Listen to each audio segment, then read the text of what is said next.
welcome back, everybody. We're having another episode of the Replacement Level Podcast. This is the greatest place to check out and get all of your baseball needs here.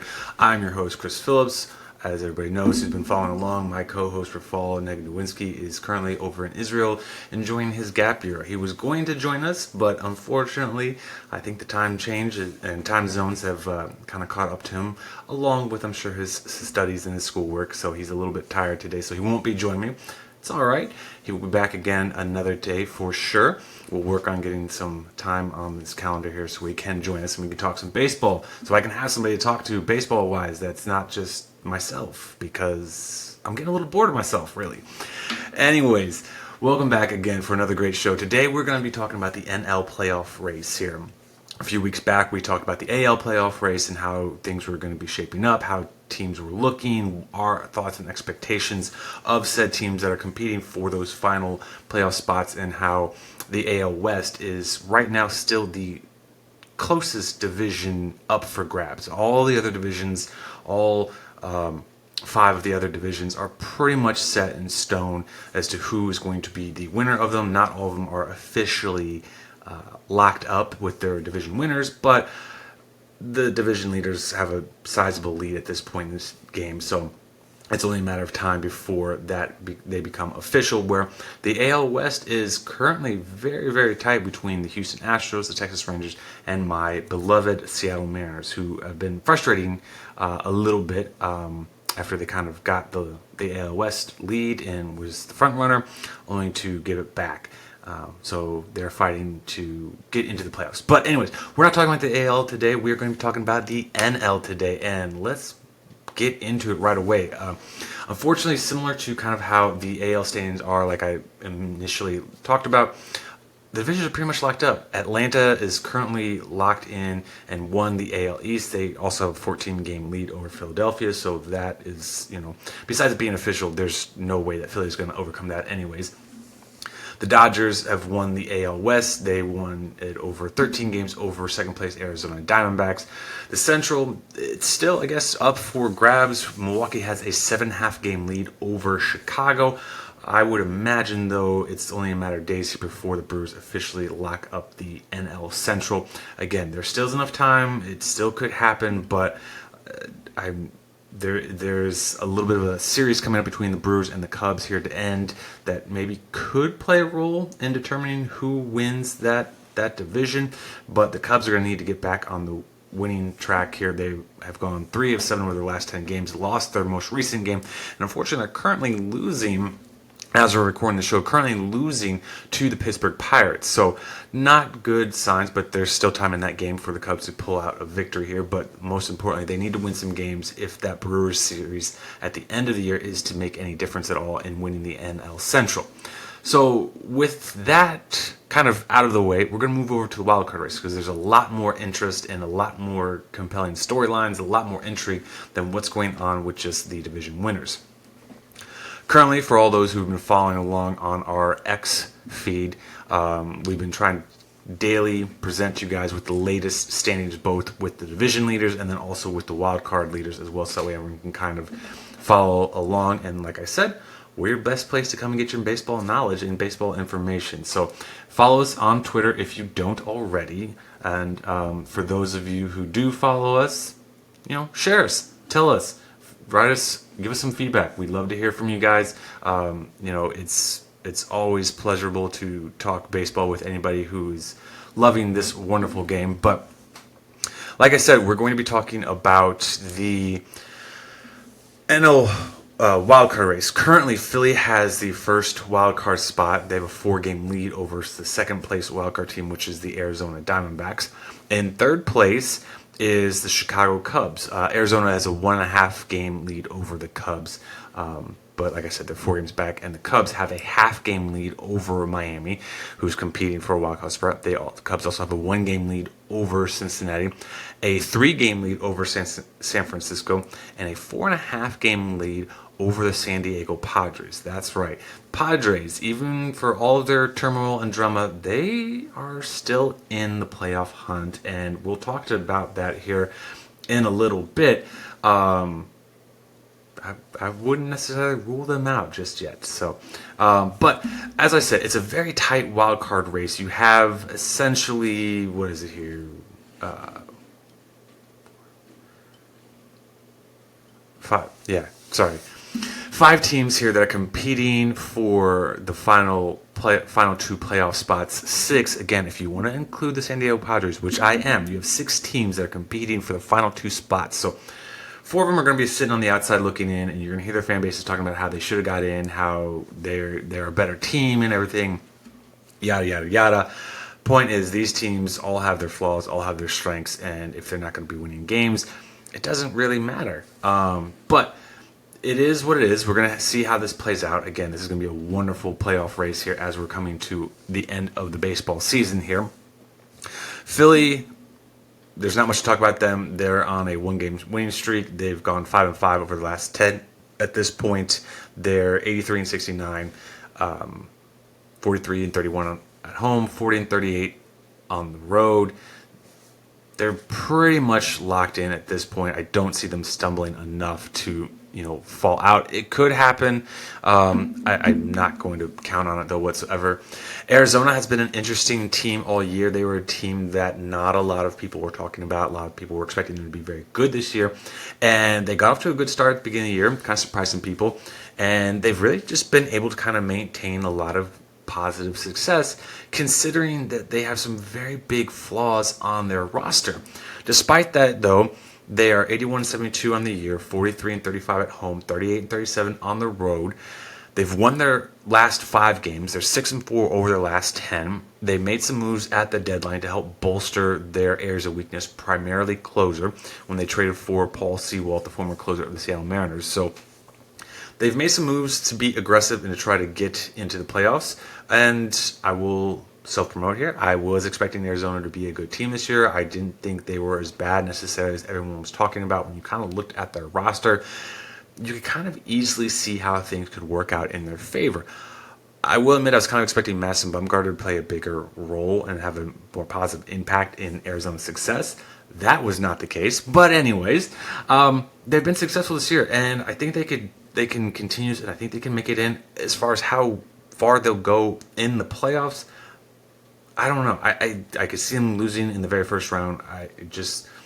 They're probably going to toss Gallen out there if they can. Right now, he's actually projected to be their final regular season game day starter when they're going to be facing off, I believe, is Justin Verlander. Again, we can talk about this when we go into these teams a little bit more. But if that is the case, that means Merrill Kelly's probably pitching game 1 for the Diamondbacks in the wild card round, and you're probably not getting Gallen, which is going to be very impactful and I think could ultimately lead to their downfall.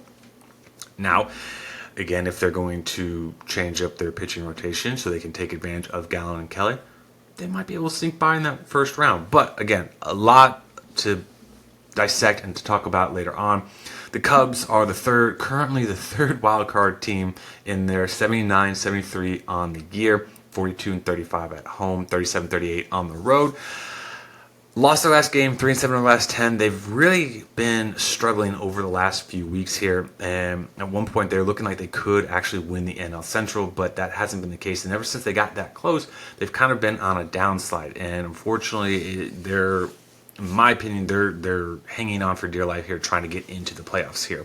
They've got a good schedule. Again, we're going to talk about all these teams a little more in depth here as the season winds down, so they can still make a run at it. Miami was a bit of a surprise team. They're 79-74 on the season, 44-34 at home, 35-40 on the road. They've also lost their last game. They're 5-5 over the last 10 games. And again, they're a little bit of a surprise team. Their rotation was looking to be a big strong point of them, and it really has.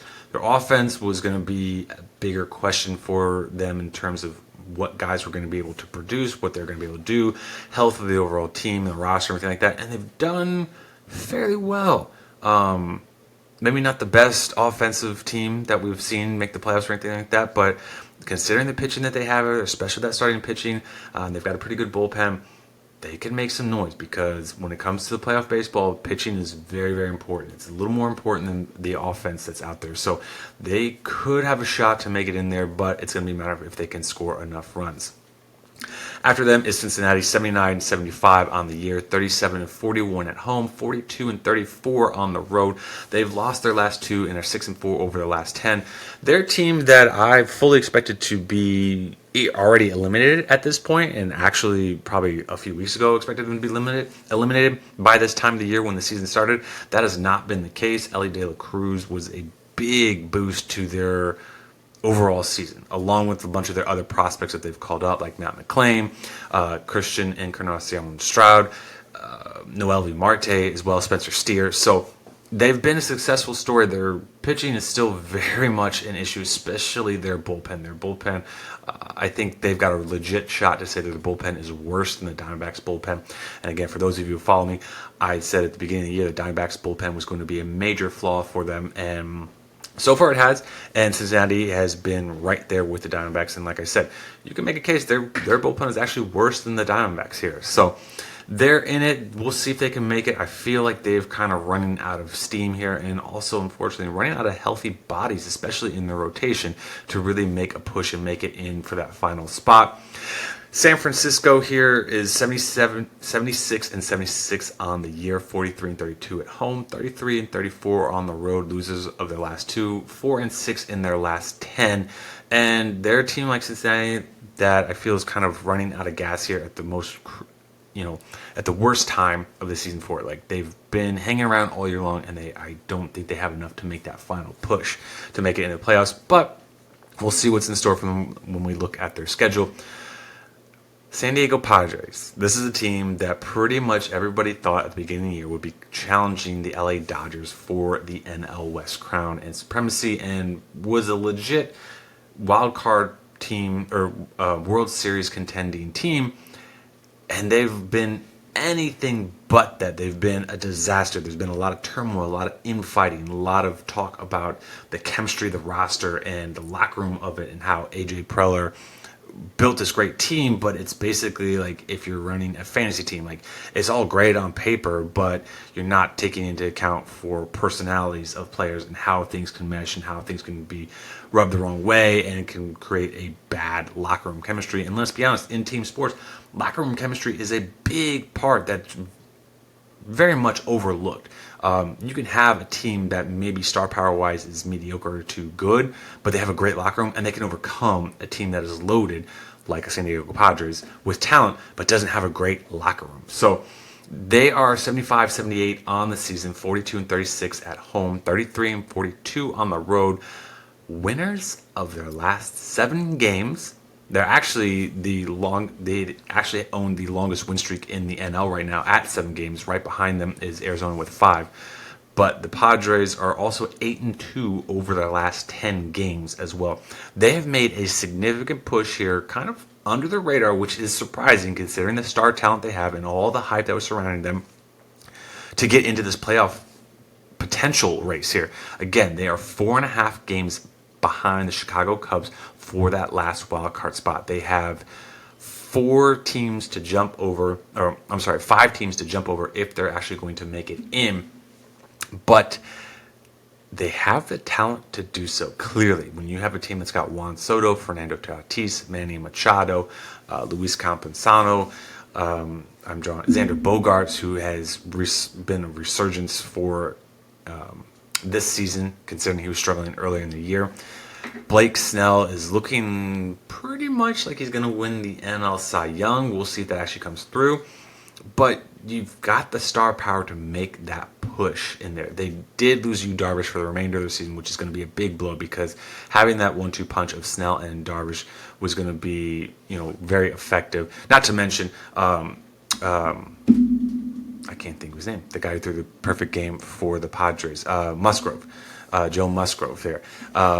That was a nice 1-2-3 rotation that they had there, and could be very, very effective come this playoff season or playoff time when you have shorter rotations. But Darvish is out. We'll see how much that really hampers their chances of winning that final wild card spot. But like I was talking about, we're going to be looking at the overall remaining schedules of each of these teams and really just kind of get an idea of maybe what they have left, my particular thoughts on if they can make a push or not. So we'll see. We're gonna be looking at it because there's a lot to digest in here, and I'm gonna give you my rankings of who is most likely to make it in versus who is most likely not to make it in. And really, when you're looking at it, you have, in my opinion, you've got the Arizona Diamondbacks as having the toughest remaining schedule in what they have to face. The teams that they have to face are teams that are still going to be competing for playoff spots. They've got a 3-game series that they're about to start tomorrow against New York Yankees in New York. New York is kind of hanging around for a wild card spot. I don't think they'll make it in, but they're a team that's still got a fairly favorable schedule of their own, so they could make some noise and could make it in. So I'm not ruling them out as a team that's basically like, we're just going to look at the prospects, the young players, and see what we have there. New York is still competing for it. After that, they'll start a 3-game series in Chicago, facing off against the White Sox. And then their final series is going to be a home series against the Houston Astros. And like I said earlier, that final game right now, October 1st, Sunday, 3:10 p.m. Eastern Time, you have the projected starters of Zach Gallen versus Justin Verlander. That is huge for both clubs, as Houston could still be trying to need these 3 games to either win the AL West or also secure their spot in the wild card. Houston is not running away with the division this year, the AL West divisions this year, so there's a very good chance that they're going to be pitching Verlander in that final game, which is going to impact them when the playoffs start. Like I talked about, the Diamondbacks, their rotation is basically Zach Gallen, Merrill Kelly. The rest of the rotation has not been very good. Yes, they've given you innings, but they've also given up a lot of runs, and it's put a lot of pressure on the rest of that offense to really come through and kind of bail out this team and get them a win. That's going to be huge. If Gallen has to go the very last day to get the Diamondbacks into the playoffs, that's going to be huge in their overall chances of advancing in the playoffs. But again, you face 3 clubs here. One of them is basically done for the season. That's the White Sox. The Yankees and Houston are still playing for it, and both teams are going to give it their all. So it's not going to be an easy schedule for them. Moving on to the team who has the next hardest remaining schedule, it's going to be the Miami Marlins.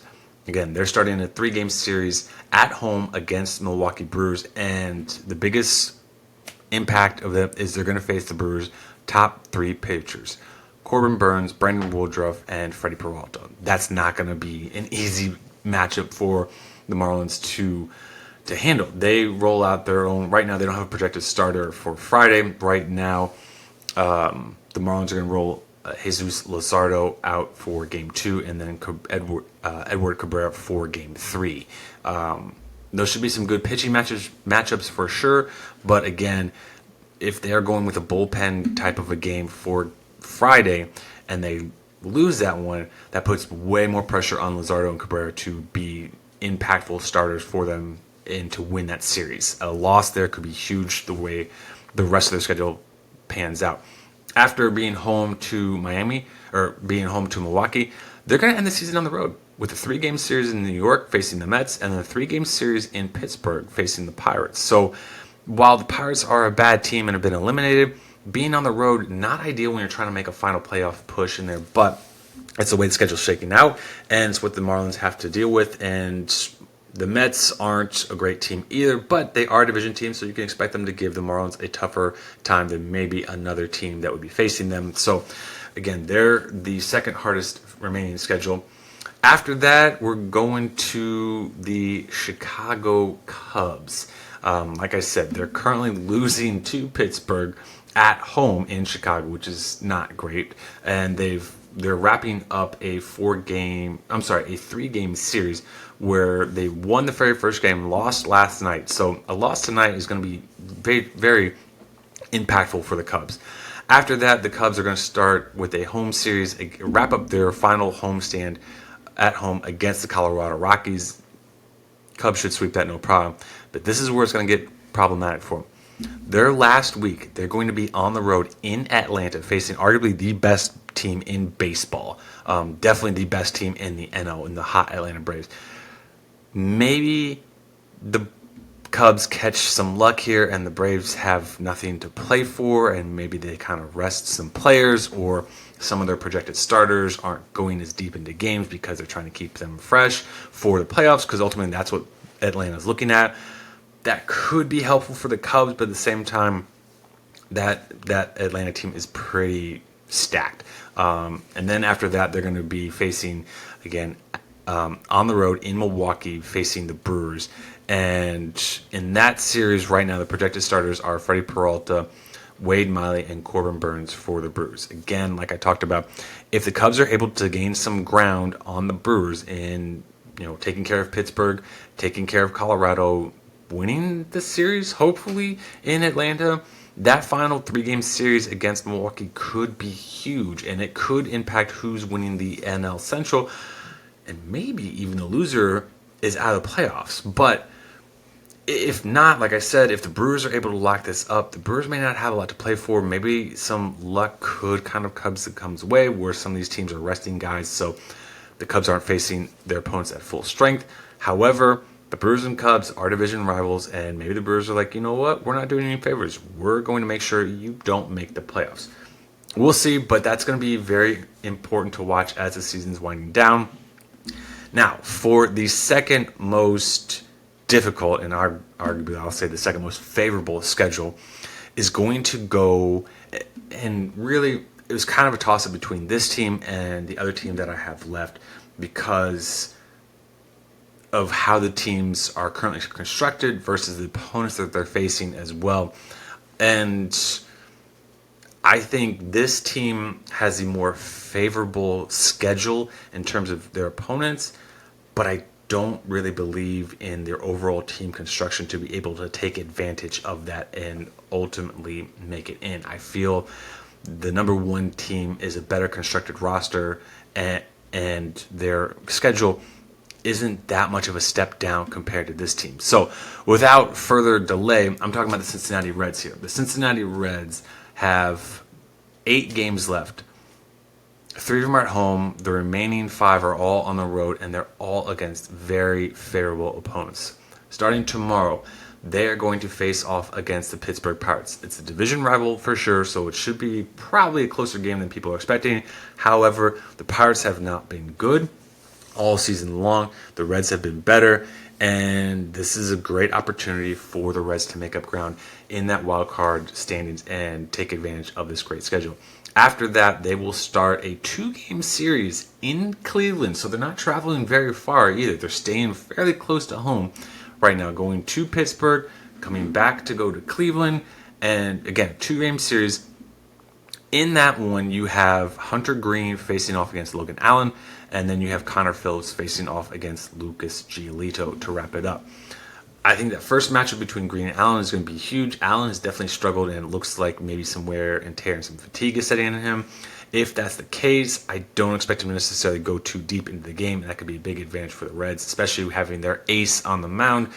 Giolito, then the next guy, he's a tough pitcher for sure, but he's also had a bad season. And, Connor Phillips has had a couple good games to start his major league career, so maybe the Reds are able to find some momentum here, especially if they sweep the Pirates and are rolling and win their first night in Cleveland, and they have a 4-game win streak heading into that final matchup.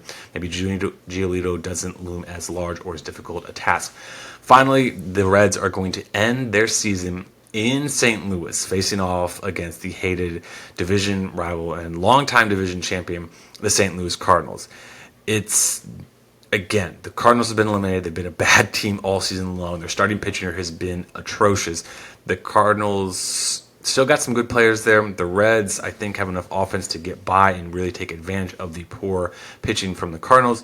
And again, I can see the Reds going 8-0 and wrapping up their season on an 8-game win streak and really making some noise in the postseason because of that offense. Again, they're a team that's really going to have to outscore you because no lead is safe for them. Their bullpen can cough up just about any size lead, and I think they've coughed up quite a few, actually. Their closer's good, Alexis Diaz, the brother of Edwin Diaz, but trying to go from starter to closer they don't have really good setup guys in there. Anybody that can take over or get the games to their better pitchers. So we'll see what happens. And moving on to the team that's got the best remaining schedule to close out this 2023 regular baseball season. Like I said, their opponents aren't as big of a drop-off compared to what we just talked about, the Reds, and it's the San Diego Padres. They too are going to be ending their season on the road. But first, they're going to start a 3-game series against St. Louis at home. And after that, they'll face a 3-game series against division rivals San Francisco Giants, followed by a 3-game series in Chicago facing the White Sox. Again, they are a hot team right now. Like I said, winning 7 of their last 7 games, and it could easily stretch to a 10-game streak. And if you go to a 10-game streak, going to San Francisco to take on the Giants, and really, right now, the Giants' best projected starter, Logan Webb, or their best starter and projected starter in the series is Logan Webb, and he's going against potential Cy Young winner in Blake Snell. That first game is huge. If the Padres are able to take care of it, they will have Seth Lugo going for Game 2, followed by Waldron again in Game 3 against Sean Manaea. Right now, the Giants don't have a projected starter for that Game 2, so that could be huge. And once you get on winning streaks, things can happen. Crazier things can happen where games that maybe you shouldn't necessarily win, you actually do win because you just kind of have a hot mojo, or whatever it is, really. If they're able to get to that, like I said, sweep the Cardinals and take Game 1, I don't necessarily see... I see one potential game remaining on their schedule where they could lose, and that would be the opening game against the White Sox when they're facing off against Dylan Cease on the road. He's probably the second best pitcher they're going to face the remainder of the season, and he's not had a very good year. He still is a very, very good pitcher, so don't discount him just because he's having a bad year. But again, hot teams, when you find that and you have things working for you, it can be crazy. And not only that, we've seen teams from the NL West specifically get on these late season runs that just take them farther than anybody expected. And I'm, of course, talking about that magical Colorado Rockies run that they are on to close out the year and took them all the way to the World Series. They eventually lost, and like everyone would say, they really had no business being there because they weren't that great of a team. It doesn't matter. They were a team that had finally gelled together. They were a team that was playing good team baseball, and they were able to capture lightning in a bottle and make a run. And maybe that's what the Padres have found here. Finally, it took them pretty much the entire season to figure it out, but maybe they finally have. Again, they took the last game against the Dodgers in LA. They swept the A's on the road. They swept the Rockies at home. They're going to face the Cardinals, who's another bad team. Like I said, they can be 10-0 by the time they get into San Francisco. And when you're on these hot streaks, kind of anything can happen. So we're going to see what happens. Like I said, there's just a couple weeks left of this baseball season here.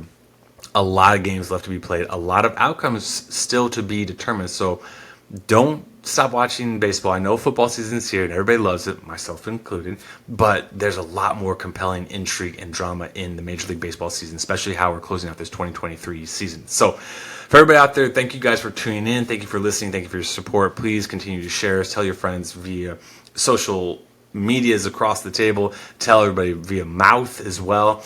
You can follow the show at Replacement Level 1. You can follow myself at C_Phillips_13. You can follow my co-host Rafal at RafalN613. All of that is on our Twitter. It's all under the Twitter or X. Man, X's handle there. You can, if you follow the show, our X handles are on there as well too. Follow us on YouTube. Follow us on Spotify, Apple Podcasts, everywhere. Like I said, tell your friends. And until next week, guys. We do have some wonderful guests coming up next week. I do want to give a shout out. We've got Jared Sandler of the Texas Rangers going to be on talking about the Texas Rangers. We got Melissa Lockhart, who covers the Oakland A's and the San Francisco Giants. So we're going to be talking a little West Coast baseball with her as well. So check us out next week. It's going to be fabulous shows. I'm very excited to have these guests on and talk to them about their teams and how they got into this and everything. So Until next week, guys, check us out and have a great and wonderful day and have an awesome weekend. And let's enjoy some playoff baseball atmosphere.